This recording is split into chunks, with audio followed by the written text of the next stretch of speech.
Hi, I'm Sarah, a 25-year-old graphic designer living my best life in the big city.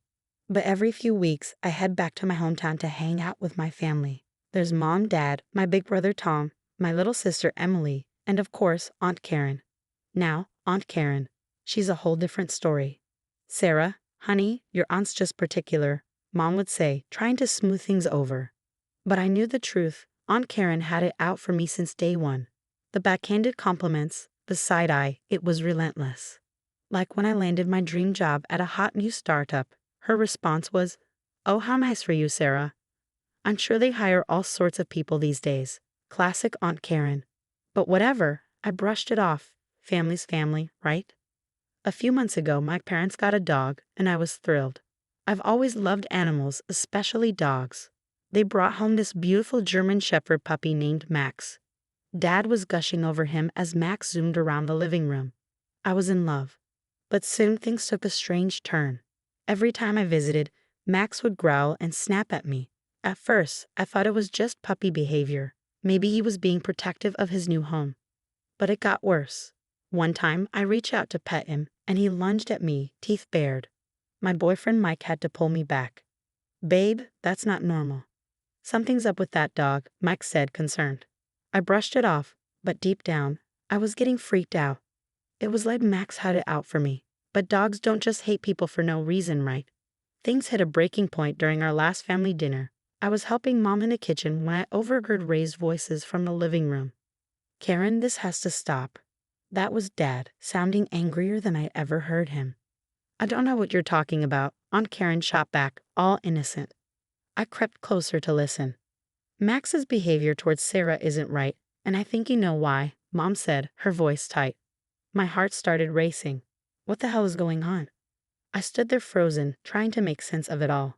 Whatever it was clear this family drama was about to explode, and I was right in the middle of it.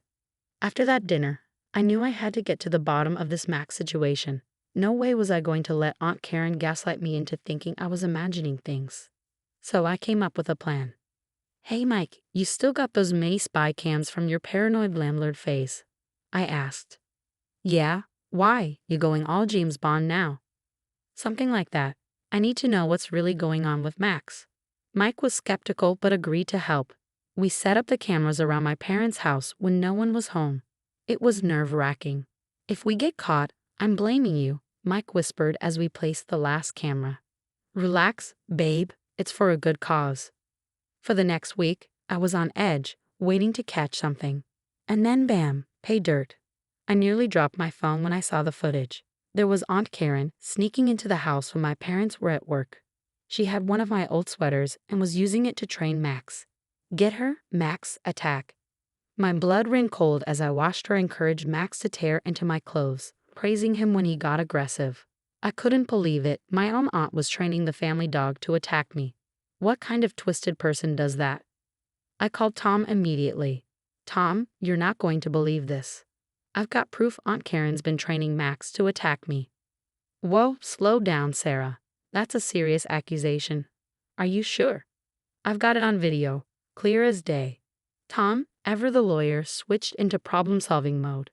"Okay, don't do anything yet. Let me come over and see the evidence."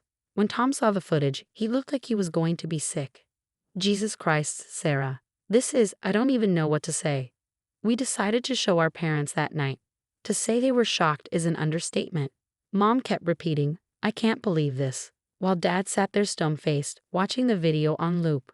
"We need to confront Karen," Dad finally said. And that's exactly what we did. The next family dinner felt like walking into a war zone. "How could you do this, Karen?" Mom was in tears. Aunt Karen tried to deny it at first, but the evidence was right there. "It's obviously fake. Sarah's always been jealous of me. She probably doctored that video," she spat, her voice trembling. "Can you believe the nerve of this woman? Me, jealous of her?" "Please." Things escalated quickly. Emily, my little sis, looked torn. "Maybe it's just a misunderstanding," she said weakly, but Tom wasn't having it. "There's no misunderstanding here, It's clear as day what's going on." The family split right down the middle. Mom, Dad, and Tom were on my side. Emily and a couple of cousins bought into Aunt Karen's innocent act. As for me, I was a mess. Seeing my family torn apart like this was killing me. I started having nightmares, barely sleeping. Mike was worried sick. "Babe, maybe you should talk to someone. This is heavy stuff," he suggested gently, but I couldn't. Not yet. Not until I made sure Aunt Karen couldn't hurt anyone else in our family. Little did I know things were about to get a whole lot crazier. Aunt Karen might have thought she won this round, but I wasn't about to let her get away with it. No way in hell. I called up Mike and Tom for a strategy session. "We need to catch her in the act, with everyone watching," I said, pacing around Mike's living room. "What if we set up a fake family gathering?" Mike suggested. Tom nodded. "That could work. We could invite a professional to observe Max's behavior without Karen knowing." We spent hours hammering out the details. Tom found a top-notch animal behaviorist, Dr. Martinez, who agreed to help. "We need eyes everywhere," I said. "But Karen's going to be suspicious if she sees cameras." That's when I remembered our tech-savvy cousin, Alex. I gave him a call. "Yo, Alex, how'd you like to play spy for a day?" "Hell yeah. What's the mission?" I filled him in on the plan. Alex was all in, promising to hook us up with some seriously stealth surveillance gear. The day of the gathering arrived, and my stomach was in knots as everyone filed in. Aunt Karen showed up last, eyeing me suspiciously. "Well, isn't this a lovely surprise?" she said, her smile not reaching her eyes. Dr. Martinez, posing as Mike's coworker, mingled while keeping a close eye on Max. We'd set up several scenarios to trigger Max's aggression toward me.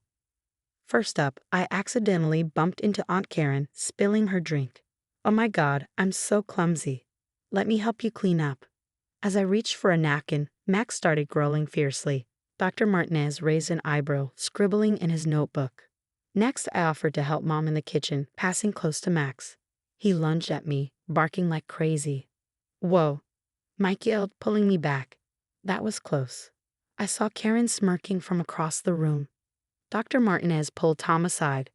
"This behavior is highly unusual. It's clear the dog has been trained to target your sister specifically." We were building our case, but we needed that smoking gun. Time for the final act. I announced I was heading upstairs to grab something from my old room. As expected, Aunt Karen made an excuse to follow me. In my room, I pretended to search the closet when I heard it.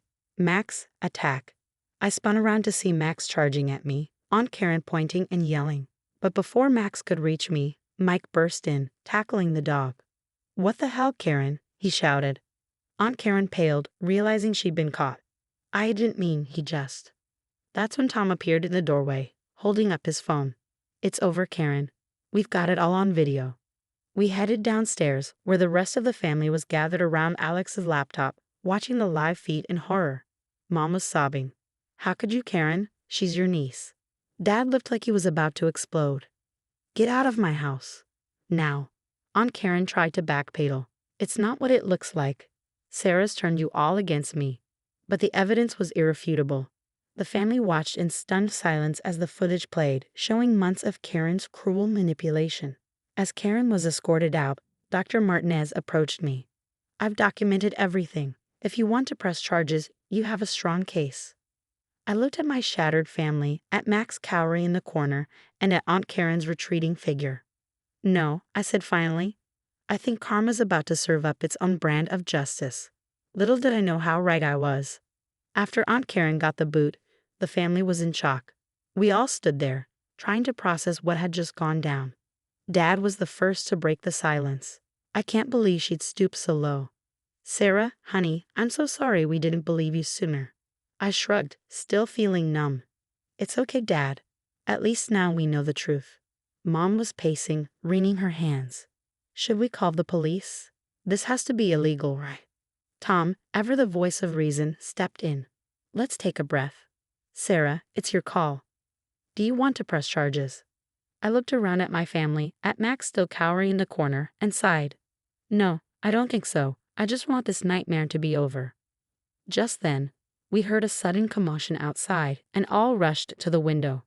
There was Aunt Karen stomping down the porch steps, muttering to herself, "You ungrateful brats, after everything I've done for this family." What happened next was straight out of a slapstick comedy. Max's leash, which had been hanging on the porch railing, somehow got tangled around Karen's feet. She took one step and wham! Down she went, tumbling head over heels down the stairs. "Oh my God," Mom gasped, rushing outside. We all followed, even Max, who seemed confused by all the commotion. Aunt Karen was sprawled at the bottom of the steps, howling in pain. "My arm, my leg. Look what you've done to me." Dad knelt beside her, trying to assess the damage. "Don't move, Karen. We're calling an ambulance." As we waited for the paramedics, Aunt Karen finally broke down. "I'm sorry, okay? Is that what you want to hear?" she sobbed. I was jealous. Sarah always had everything, the looks, the brains, everyone's love. I couldn't stand it anymore. I couldn't believe what I was hearing. All this because she was jealous of me? That's messed up, Aunt Karen. You could have really hurt me. She looked away, tears streaming down her face. I know. I don't know what I was thinking. When the ambulance arrived and they loaded Aunt Karen onto the stretcher, the irony of the situation hit me hard. The very dog she trained to hurt me had ended up being her downfall. After Karen was whisked away to the hospital, we gathered in the living room, emotionally drained. "What now?" Emily asked, looking lost. Dad sighed heavily. "Now we heal as a family." Over the next few weeks, we focused on putting our family back together.